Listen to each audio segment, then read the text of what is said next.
Hi, so today I wanted to talk about what makes you who you are. And that sounds really cheesy, and maybe it will be.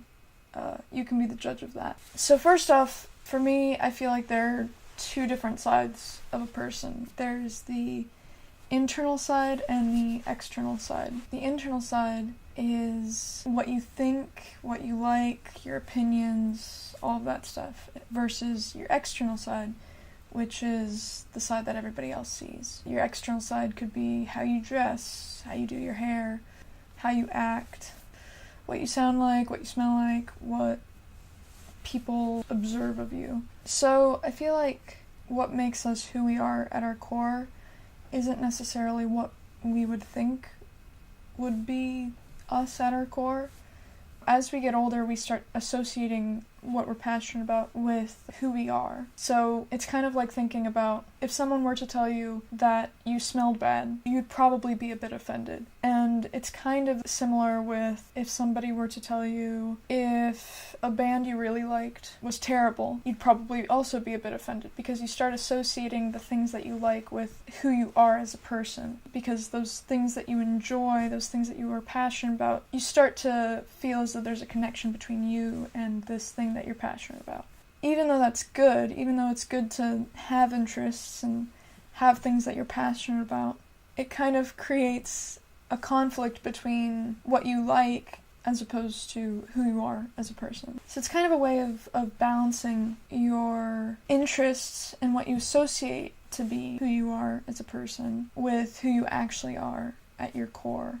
You know, your morals, your thoughts, how you interact and react to things. Because that's kind of one side of you, that's sort of like who you've been from birth, and then as you learn more, as you grow, as you become interested in more things, those things start to mold you as a person, but it's kind of like the base of you is who you've always been. I feel like understanding that can help people understand themselves better, because I feel like we change ourselves according to what we see fit. Like certain people might like pop music because it gives them something to talk about with their friends and they can assimilate and fit in a bit better, and there's a common ground for everyone, so it's like, oh yeah, we've all seen this movie, we all like this band, etc., etc. Whereas some people are like, I'm too cool for that, you know, like, I like these things that nobody else likes, and I'm just a cool hipster person, and nobody knows what I'm talking about. And I feel like people do that to make themselves stand out and feel unique. And it's all kind of dealing with identity and how we cope with situations and how we cope with interacting with people and what we do in order to fit in or to not fit in. Or maybe you just like things because you like them. And I feel like that's probably most people. And then you have to ask yourself, you know, okay, do I like this because everybody else likes it? Or do I like this because nobody else likes it and it makes me feel unique? Or do I like it because I just like it? And if I like it because I just like it, then why do I like it? You know, why do I feel like this is such a core part of me? So I've been thinking a lot more about what makes us who we are at our core. Not just the things surrounding us that make us who we are. And not just the things that we think are part of our identity, but more who we really are. Which sounds like super deep, but it's more to deal with going back to how you were when you were a kid. Like the way we react to certain things, the way we interact with people. Obviously that changes over time, of course, because we learn different things. But for example, maybe when you were a kid, you threw tantrums or whatever when you didn't get the things you wanted. Over time, you're taught to not throw tantrums because it's not acceptable in society to go around throwing things and screaming and all of that, but adults still do those things. Instead of throwing a tantrum in public, we'll go to our rooms and maybe scream into a pillow or something. We're still reacting the same way we would as a kid. We just learn to hide it better, I guess. Because when you see kids, it's very clear when they're good and when they're bad. Because we kind of tell them, like, oh, you're being bad, you need to go on a timeout. And then when they're being nice and sweet, we tell them, oh, that's so sweet. But once you are an adult, it's a lot harder to know when you're being good and when you're being bad. Because there's a lot more complexity in adulthood. So pretty much, if this is making any sense, you know, like people will say, oh, I don't like kids But I think that's really just like, they don't like people, because kids are pretty much just people, but a bit more honest, and maybe slightly less intelligent. I find it interesting because I feel like once you understand how you coped with things as a kid, and how you were as a kid, how you reacted to things as a kid, you can kind of understand yourself better now. I feel like I'm trying to be a therapist or a psychologist or whatever, and I'm not. This is based on no psychology whatsoever. This is just my train of thought coming at you in vlog format. It's very unprofessional, but yeah.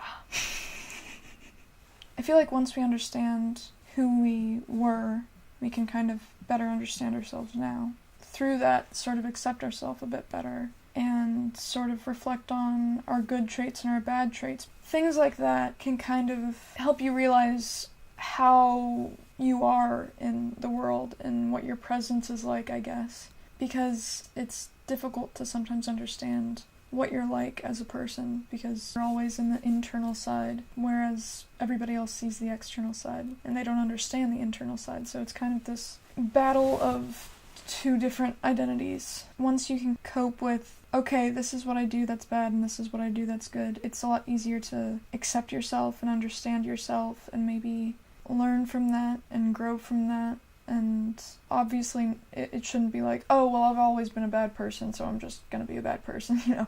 Understand this is what I learned as a kid, and this is kind of why I'm this way, and maybe that's a good thing, and maybe that's a bad thing, and maybe it's something I need to work on. I guess that's kind of the moral of this video, reflecting on your core self, who you are, and who you were, can kind of help in understanding and accepting yourself now. So if you have anything to add to the discussion, maybe you think I'm totally wrong, and that's fine. Tell me why in the comments below. Why you think I'm a total dumbass. That's perfectly fine. So hopefully this made sense and was helpful in some way. And if not, I apologize for wasting your time.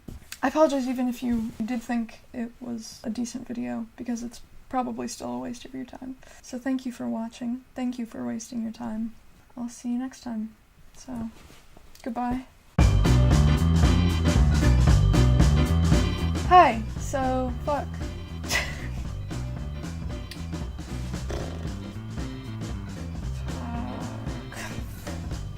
What makes us who we are?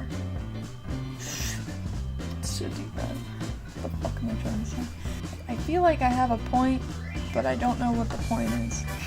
What have we learned so far? I don't know what the fuck I'm talking about.